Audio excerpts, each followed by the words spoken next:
আপনার মুখটা এখন বন্ধ কেন? বলেন তো, কি বলছিলেন এতক্ষণ ধরে? মুখটা বন্ধ কেন এখন? দেশ কোথায়? কোপালি? গোপালগঞ্জ জেলার নামই বদলে যাবে, বুঝছেন? গোপালগঞ্জ আর থাকবে না। আল্লাহর গজব করবে আপনারা যা শুরু করে দিয়েছেন। কতগুলো আলেমকে হত্যা করেছেন, এতিমকে হত্যা করেছেন, কতগুলো বিডিআর অফিসারকে হত্যা করেছেন। সেদিন কি কোথায় ছিল হাসিনা? সেদিন হাসিনা কোথায় ছিল? এতগুলো অফিসারকে মারলো, 57 জন অফিসারকে হত্যা করলো। সেদিন হাসিনার এই ফোর্স কোথায় ছিল? কেন সে ফোর্স পাঠায় নাই? আসলে সে নিজেই জড়িত ছিল এই হত্যাকাণ্ডের সঙ্গে।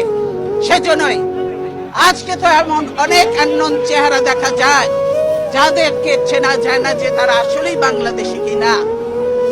বাংলাদেশের আজকে যে কর্মসূচি ছিল, আপনারা যদি দেশকে ভালোবাসতেন তাহলে আজকে ছিল আমাদের সার্বভৌমত্ব রক্ষা এবং এবং democracy for road March, democracy for March ছিল আমাদের কর্মসূচি।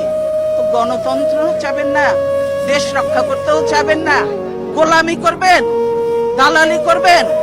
এই গোলামি তো রাখবে না। লিন্দুক দর্জির ইতিহাসটা পড়ে দেখেন, সেও কিন্তু টেকে নাই বেশি দিন। তাকেও বিদায় নিয়েছে এত দালালি করে, দেশ বিক্রি করে। কাজে এই দেশ বিক্রি চলবে না হাসিনার, দেশ রক্ষা হবে ইনশাআল্লাহ। দালালি বন্ধ করতে বলেন, আর হাসিনার দালালি করে লাভ হবে না।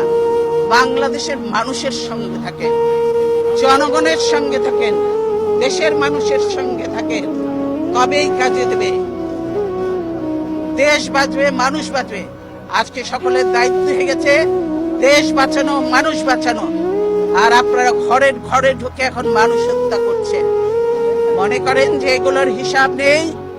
এই মা বোনের কান্না, এই আলেম এতিমের কান্না, এই বিডিআর এর অফিসারদের ওয়াইফদের কান্না, এগুলি কি বৃথা যাবে? এগুলি কোনোদিনও বৃথা যাবে না।